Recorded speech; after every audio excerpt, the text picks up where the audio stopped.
Dramatisasi sidang sengketa tanah Dago. Siapapun yang menang, warga tetap jadi korban.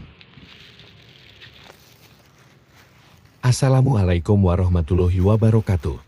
Halo, saat ini saya sedang berada di wilayah Dago. Masih ingat dengan konflik sengketa tanah Dago Elos?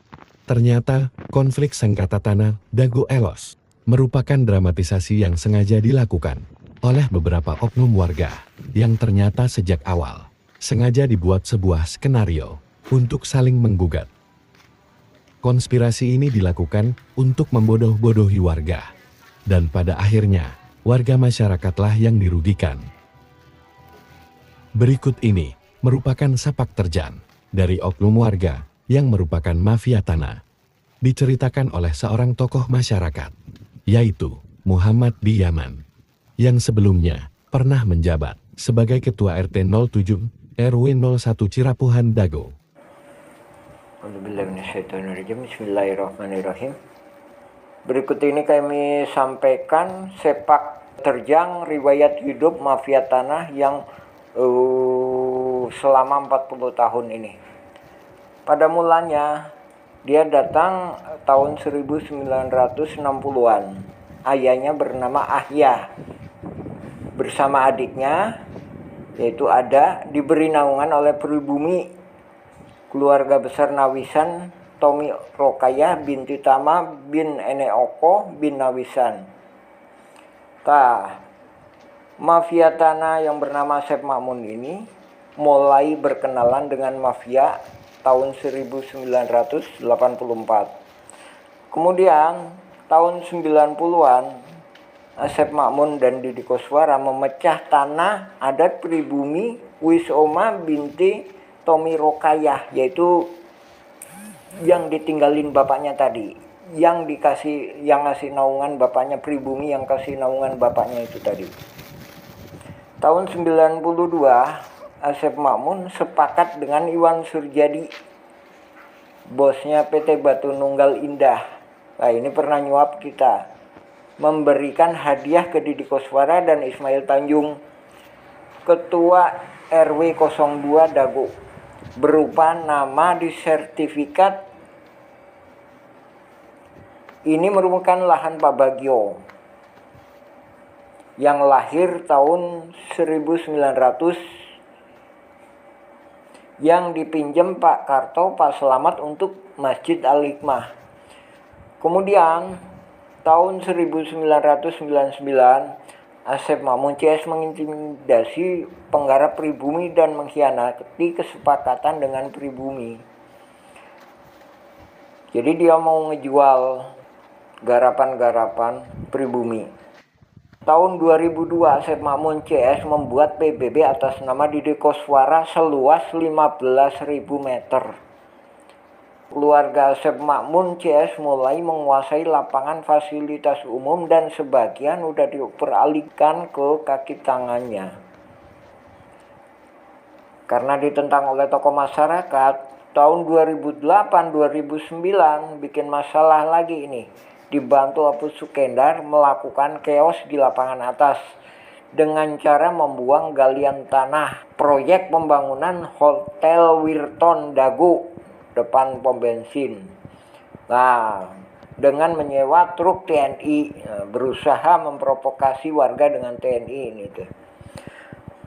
Tahun 2008 sampai 2014, nah ini Asep Makmun ini aktif bersama kaki tangannya pihak-pihak luar. Nah, ini yang kemudian ntar akan menuntut ini. Ini kaki tangannya pihak-pihak luar mempelajari tanah Igendom 3740, 3741, 3742, dan 6467. Asep Makmun yang ngejelasin semuanya itu, sebagaimana juga yang di sidang. Jadi penuntutnya malah nggak tahu apa-apa. Asep Makmun jadi ketua RW 2. Terus Apu Sukendar jadi ketua RW 1. Sementara dia itu diangkat oleh lurah. Padahal ada pemilihan ketua RW 01. Nah, dari sini itulah menjadi masalah. PBB atas nama Deddy Koswara seluas 15.000 dioperalihkan ke Asep Makmun. Nah, menurut keterangan petugas PBB, ini ada di tangan Deddy Muhammad Saad.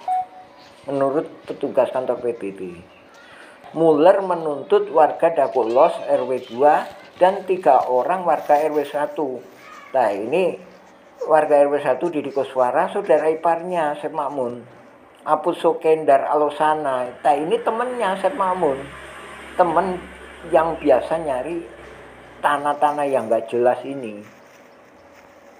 Warga Dagolos diwakili Asep Makmun, pembelaan Asep Makmun gak ada padanya, yaitu tadi dioperkan ke Deddy M. Saad. Jadi warga Dagolos menang, yang menang warga Dagolos dan pihak lainnya. Kalau Muller menang, yang menang ya pihak lain warga. Nah, kita juga dirugikan. Baik menang atau kalah, baik mereka tempur atau damai, kita dirugikan. Nah, terus Muller mengakui ada 3 egendom, bukan 4. Keterangan polisi ya sah-sah aja, iya. Tapi yang masalahnya keempat itu 6467 itu identitas. Maksudnya gimana? Jadi ada pribumi yang lebih dulu. Salah satu tandanya itu di 6467 ada makamnya. Nah, terus ada wacana mau damai. Nah, damai itu kita itu warga-warga ini ada yang nggak pegang secuil kertas pun surat tanah. Kenapa? Karena diintimidasi. Jadi ini mohon bantuannya utamanya juga kepada Presiden dan TNI, mohon turun ikut serta, karena ini perang ini perintah dari Panglima Angkatan Tertinggi Republik Indonesia, yaitu Presiden, yang menyatakan perang terhadap mafia tanah. Ya, terima kasih.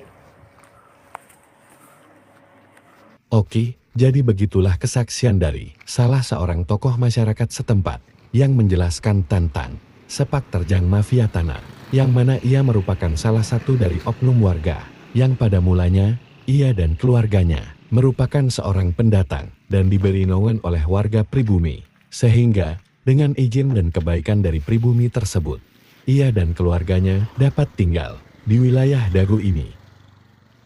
Namun, pada akhirnya, ia dan keluarganya justru malah berkhianat pada anak dan keturunan dari warga pribumi yang telah memberikan naungan kepada ia dan keluarganya dengan cara menyerobot dan ingin menguasai wilayah Dago ini, serta mengambil keuntungan bagi dirinya dan keluarganya dengan cara bekerja sama dengan mafia pihak luar yang lebih besar. Dan pada akhirnya, terjadilah skenario saling menggugat ini. Terima kasih sudah menyimak video ini. Bagi yang ingin mengetahui lebih detail dan melihat bukti-bukti dari fakta ini, bisa DM Instagram kami @awisaenkurma atau kunjungi channel YouTube kami @awisaenkurma. Sebarkan berita ini agar viral dan masyarakat tahu fakta sebenarnya. Terima kasih. Wassalamualaikum warahmatullahi wabarakatuh.